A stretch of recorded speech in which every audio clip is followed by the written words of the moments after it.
இந்திய கூட்டணி சார்பில் திராவிட முன்னேற்ற கழகத்தின் வேட்பாளராக என்னை அறிவித்த கழக தலைவர்களுக்கு என் மனமான நன்றியினை நான் தெரிவித்துக் கொள்கிறேன். மீண்டும் மத்திய சென்னையில் ஒரு நாடாளுமன்ற உறுப்பினராக செயல்படுவதற்கு மக்களிடம் சென்று அவர் ஆதரவுகளை திரட்ட இருக்கின்றோம்.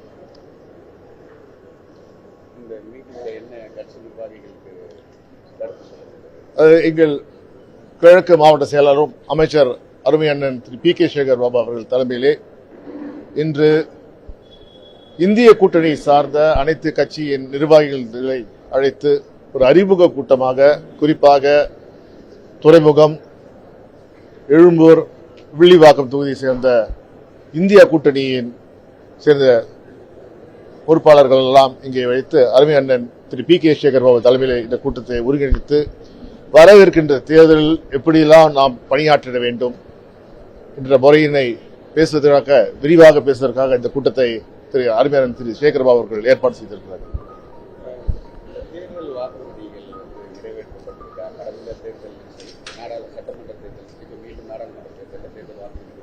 அது நல்ல கேள்வி. மக்கள் மறந்திருப்பார்கள்.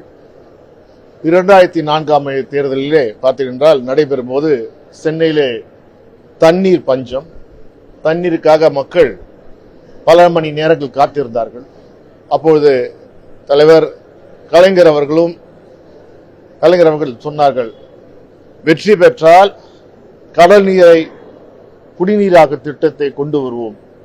இந்தியாவில் வேறு எந்த பகுதியில் செய்யவில்லை, வெற்றி பெற்றோம்.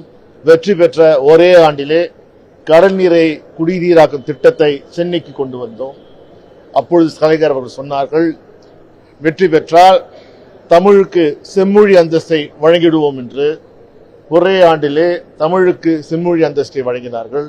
அது மட்டுமல்ல, என்னென்ன கோரிக்கைகளுக்கு குறைந்தபட்ச திட்டத்திலே நாங்கள் கிடைத்தோமோ அத்தனையும் செயல்படுத்திய காரணம், அப்போது தமிழ்நாட்டு மக்கள் அப்போதைய கூட்டணிக்கு 40 வெற்றியினை தந்தார்கள். அதே போல் இன்று இந்தியா ஒரு பெரிய நெருக்கடியிலே சந்தித்துக் கொண்டிருக்கிறது.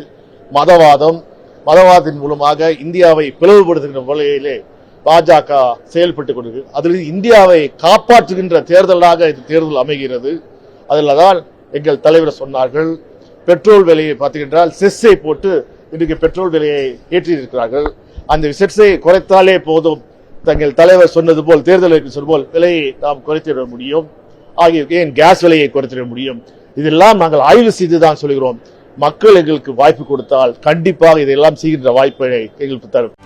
செய்திகளை உடனுக்குடனும் துல்லியமாகவும் தெரிந்து கொள்ள சப்ஸ்கிரைப் பண்ணுங்க.